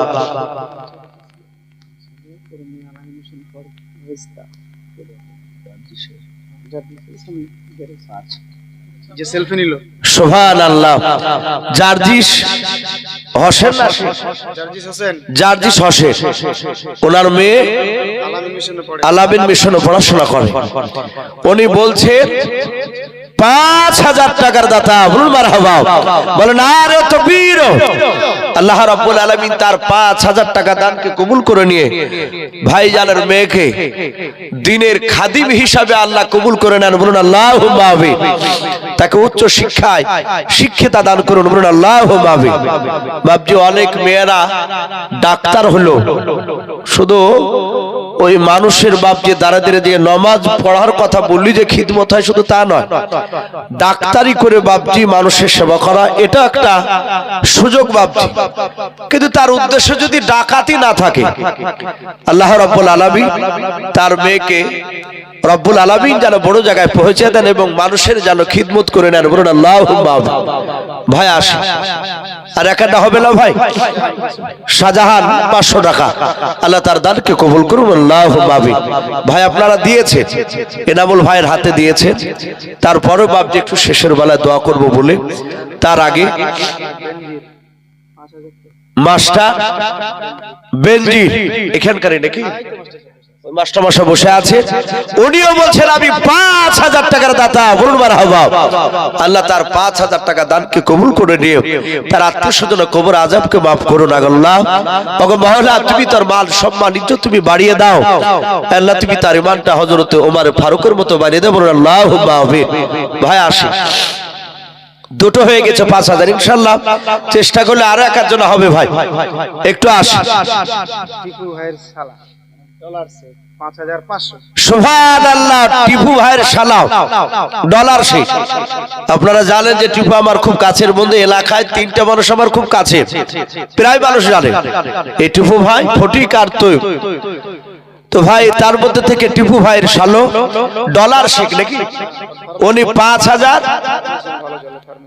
ফার্মেসি করেছে 5000 কত 500 টাকা দাতা বলুন মারহাবা নারে তাকবীর 5500 টাকা আল্লাহ তার দানকে কবুল করে নিও আল্লাহ তুমি তার ফার্মেসি যে ব্যবসা তুমি তাতে বরকত দিও বলুন আল্লাহুম্মা আমিন আল্লাহ বালা মুসিবত থেকে হেফাজত করো তার আত্মীয়স্বজন কবর আযাবকে maaf করে দাও বলুন আল্লাহুম্মা আমিন ভাই আসি তিনটে হলো ভাই আর একটা 5000 টাকার বাবজি দিলে বাবজি খলিফাতুর রাশিদিন চারটি খলিফা ছিল আবু বকর ওমর ওসমান আলী রাদিয়াল্লাহু তাআলা আনহু আজমাইন আর আমরা জানি আসমানি কিতাব হচ্ছে বাবজি চারখানা কোরআন তাওরাত জবুর আর ইনজিল বাবজি তিন জানা হয়েছে আর একটা যদি বাবজি কেউ থাকতে দিয়ে ভাই ইনশাআল্লাহ দোয়া হবে জি আর একটা মানুষকে হবে না ভাই আর মা বোনদের কাছ থেকে কেউ যদি থাকে 200 150 আল্লাহর ঘরে ইনশাআল্লাহ দিতে পারে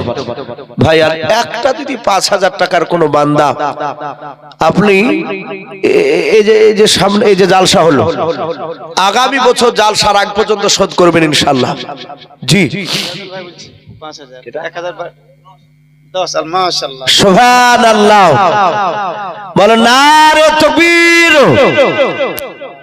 এই যে জানু ভাই ওনার ভালো নাম জায়দুল শেখ নাকি জয়দুল হক ইসলাম জয়দুল ইসলাম উনি বলছেন আমি 10000 টাকার দাতা বলুন মারহাবা আল্লাহ তার 10000 টাকার দানকে কবুল করে নিও ওগো মাওলা তুমি তার আব্বাকে শিফায়ে কামিলা দান করো বলুন আল্লাহুম্মা আল্লাহ তুমি সুস্থতা দান করো যে ডাক্তারের হাতে ওষুধ খাচ্ছে মাওলা তুমি সেই ডাক্তারের হাতে তুমি যশ দান করো বলুন আল্লাহুম্মা আল্লাহ ভালো না করলে পৃথিবীর কেউ ভালো করতে পারবে না দোয়া করি তার রুজিতে বরকত দিন তার আত্মীয়স্বজন কবর আযাবকে maaf করুন বলুন আল্লাহুম্মা ভাই আলহামদুলিল্লাহ যথেষ্ট আপনার ভাঙা মজলিসের শেষের বেলায় যথেষ্ট বাবজি দানের হাত বাড়ালে আকরাম মেম্বার উনি 1000 টাকার দাতা বলুন মারহাবা আল্লাহ তার 1000 টাকা দানকে কবুল করুন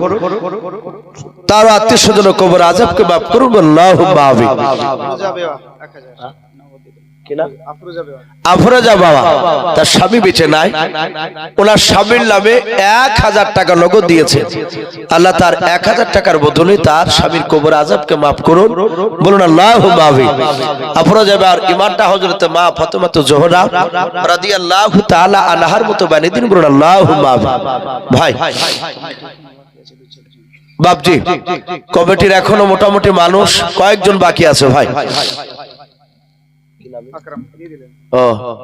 আকরাম সাহেব যে আপনার 1000 টাকা ওয়াদা করেছিল নগদ দিয়ে দিলেন আল্লাহ কবুল করুন আর কেউ নাই ভাই জি আমরা জানি রাসূল বলেছেন গভীর যত রাত্রি হয় তত আল্লাহ প্রথম থেকে বাপজি দ্বিতীয় আসমানে নেমে আসে এসে বলে বান্দা আমার কাছে চাও দোয়া চাও আমি আল্লাহ দেওয়ার জন্য নেমে এসেছি আমি দিব ইনশাআল্লাহ বাপজি দোয়া হবে আল্লাহর কাছে আমরা চাইবো এই দোয়ার আগে চাওয়ার আগে যদি আর কেউ থাকেন বাপ দোয়া কাজ না ইনশাআল্লাহ একটু তাড়াতাড়ি নামটা বাপজি করতে পারে দেখেন ভাই উনি সারা করছে ফয়জুল শেখ 1000 টাকার দাতা বলুন মারহাবা আল্লাহ তার 1000 টাকা দানকে আল্লাহ কবুল করুন তার আত্মীয়স্বজন কবর আযাবকে maaf করুন বলুন আল্লাহুম্মা ভাই আলহামদুলিল্লাহ যথেষ্ট দিয়েছেন শোনা প্রতিটা বাপজি ভাই মা বোনদেরকে বলবো আমরা সকলে একবার দুরূদ পড়ে নিই। দুরূদ ইব্রাহিম, আল্লাহুম্মা সাল্লি আলা মুহাম্মাদি ওয়া আলা আলি মুহাম্মাদ কামা সাল্লাইতা আলা ইব্রাহিম ওয়া আলা আলি ইব্রাহিম ইন্নাকা হামিদুম মাজিদ। আল্লাহুম্মা বারিক আলা মুহাম্মাদি ওয়া আলা আলি মুহাম্মাদ কামা বারাকতা আলা ইব্রাহিম ওয়া আলা আলি ইব্রাহিম ইন্নাকা হামিদুম মাজিদ। মাওলানা রহমাতুল্লাহ সাহেব আলাইকুম বলে যে আপনারা চেনেন, উনিও বলছেন আমিও 1000 টাকা। ওনার মনে আব্বা মা শাশুড়ি 3 জনায় মারা গেছে। এর আগেও বাপজি একটা জায়গায় জালসায় উনি কাঁদছিলেন একটু দোয়ার জন্য, ওনার আব্বা মা এবং শাশুড়ি মার জন্য। উনি 1000 টাকা দিয়েছেন। দোয়া করি আল্লাহ তার আব্বা মা শাশুড়ি মার কবর আযাবকে মাফ করুন। বলেন আল্লাহুম্মা আমিন। মাওলানা রে তাকবীর। মাওলানা সাহেব 1000 টাকা দিয়েছেন, আল্লাহ কবুল করুন। বাপজি আমরা যে অবস্থায় আছি আমরা একটু দোয়া করি ভাই। আল্লাহুম্মা আমিন। ربنا ظلمنا أنفسنا وإن لم تغفر لنا وترحمنا لنكونن من الخاسرين ربنا لا تزغ قلوبنا بعد إذ هديتنا وهب لنا من لدنك رحمة إنك أنت الوهاب। আয় আল্লাহ, রাত্রি 1টা প্রায় 10 বাজতে চলল রে মওলা। ওগো রব্বুল আলামিন, গভীর রাত্রিতে তোমার ইমানদার বান্দা বান্দীদের কিনে হাত উঠিয়েছে। আয় আল্লাহ, তুমি দা মেহেরবান করে আমাদের সকল হাতগুলো তুমি কবুল করে নাও। ওগো রব্বুল আলামিন, আমরা সকলে গুনাহগার খাকসার নাদান তোমার বান্দাও। আল্লাহ, দিনের আলো রাত্রির অন্ধকারে মালা সগীরা কবিরা জানো অজানাও ছোট বড় যাবতীয় গুনাহ করে ফেলেছি আল্লাহ। আয় আল্লাহ, তুমি রহমতের নজরে তাকায়াও, আমাদের সকলের ছোট বড় জীবনের যাবতীয় গুনাহগুলো তুমি মাফ করে দাও। আয় আল্লাহ, এই জালসার মাহফিল তুমি কবুল করে নাও রব্বুল আলামিন। আয় আল্লাহ, এই জালসার কমিটি ভাইয়েরা বাপজিরাও কত হাড় ভাঙা পরিশ্রম করে জালসার মাহফিল আয়োজন করেছে রে মওলা। কেউ টাকা দিয়ে, কেউ শ্রম দিয়েও। আয় আল্লাহ, তুমি তো মেহেরবান করে সমস্ত কমিটি ভাই বাপজিদের মেহনত তুমি কবুল করে নাও। আল্লাহ, তুমি সকল কমিটিকে দিনদার মুত্তাকিন পরেজগার 5 ওয়াক্ত নামাজ বানিয়ে নাও। আয় আল্লাহ, তুমি তাদের ঈমান আবু বকর সিদ্দিক রাদিয়াল্লাহু তাআলা আনহুর মতো ঈমান বানিয়ে দাও। আয় আল্লাহ রব্বুল আলামিন, তোমার বান্দা বান্দীদেরকে সামনে রেখে আয় আল্লাহ শেষের বেলায় 1500 100 করে চেয়েছিলাম। তোমার অনেক বান্দারাও কেউ 300 টাকা, কেউ 200 টাকাও, কেউ 500 টাকাও, আয় আল্লাহ কেউ 100 টাকাও, আয় আল্লাহ কেউ 5000 1000, আয় আল্লাহ কেউ 5500, কেউ 10000, এইভাবে তোমার বান্দা বান্দীরা দান করেছেন মওলা। ওগো রব্বুল আলামিন, কেউ আব্বার জন্য, কেউ মার জন্য, কেউ শাশুড়ি মার জন্য, কেউ ছেলের জন্য, কেউ স্বামীর জন্য। আল্লাহ, যারা দান করেছে তাদের সকলের নেক মাকসুদ তুমি পুরা করে দাও। আয় আল্লাহ, খাস করে মওলাই করিম রে মওলা, এই মাহফিলকে তুমি কবুল করে নিও। বাপজি ভাই মা বোনদেরকে তুমি কবুল করে নাও, ইমানদারি সবে কবুল করে নাও। আয় আল্লাহ, দেখো তোমার বান্দারা এখানে অনেক বাপ আর মা হারা। আয় আল্লাহ, যাদের বাপ মা নাই রে মওলা, তারা পৃথিবীর মধ্যে সবচেয়ে বড় এতিম।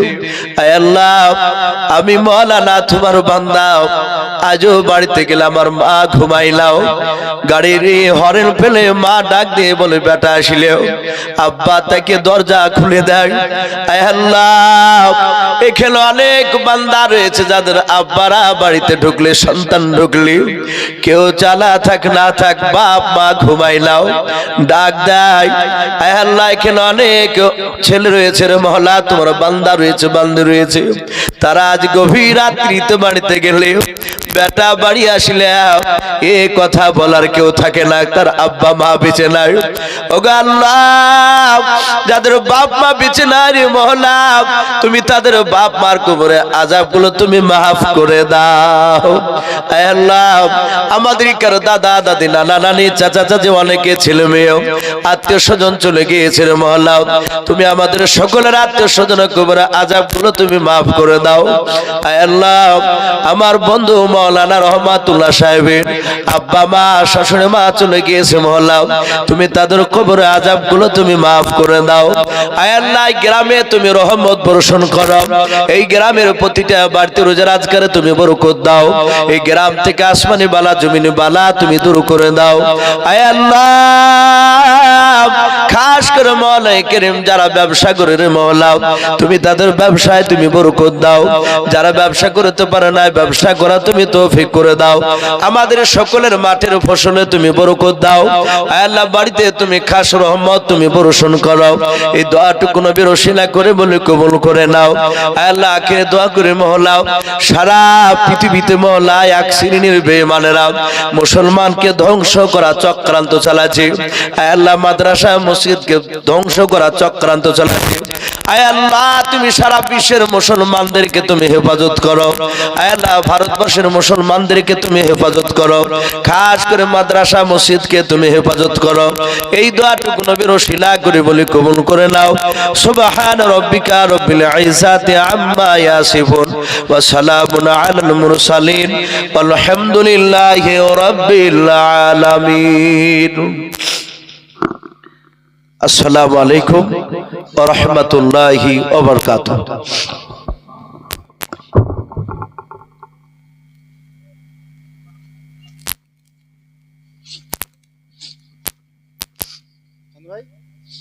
বলবেন না।